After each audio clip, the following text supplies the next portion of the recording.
যাওয়ার কথা ছিল সচিবালয়ের দিকে, তো আপনারা যমুনা ভবনের দিকে এখানে একটা বিষয় হচ্ছে, দেখেন সচিবালয়ে আমরা কিন্তু ইতি আগেও দেখেছি অনেকগুলো আন্দোলন যখন সচিবালয় হয় সেখানে হচ্ছে বিভিন্ন পরাজিত শক্তিরা চলে আসে, এসে তারা হচ্ছে বিভিন্ন মব তৈরি করে।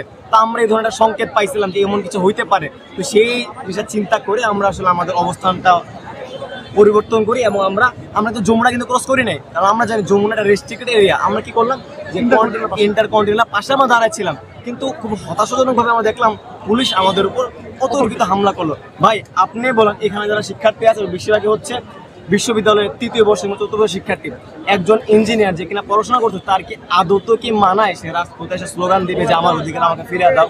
এখানে আমরা দেখতে পাচ্ছি কি রাষ্ট্র আসলে যে প্রপার যে মর্যাদারা সেটা ব্যর্থ হচ্ছে, যার কারণে এই শিক্ষার্থীরা হয় রাজপথে নামতেছে অথবা দেখবো আগামী কয়েকদিন পরে তারা আসলে গ্রাজুয়েট হওয়ার পর দেশ থেকে ছেড়ে চলে যাবে, যার ফলে কি হবে রাষ্ট্র ঠিক পচে গেছে আর পড়তেই থাকবে।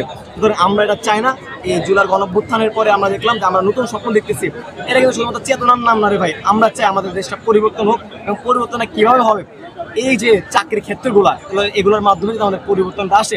আমরা চাই না যে ভাই বিদেশ থেকে কোনো ইঞ্জিনিয়ারকে ভাড়া করে আয় না আমাদের দেশে খনিজ সম্পদ উত্তোলন করুক, আমাদের দেশে কোনো মেগা প্রজেক্ট বানাক। আমরা চাই আমাদের যে তরুণ প্রজন্ম আছে যারা কিনা প্রকৌশল হচ্ছে তাদের মাধ্যমে যেন রাষ্ট্রীয় কাঠামোগুলো নির্মাণ করে। এতে কি হবে রাষ্ট্র উপকৃত হবে, শিক্ষার্থীগুলো দেশে থাকবে, মেধা পাচার হবে না। ধন্যবাদ।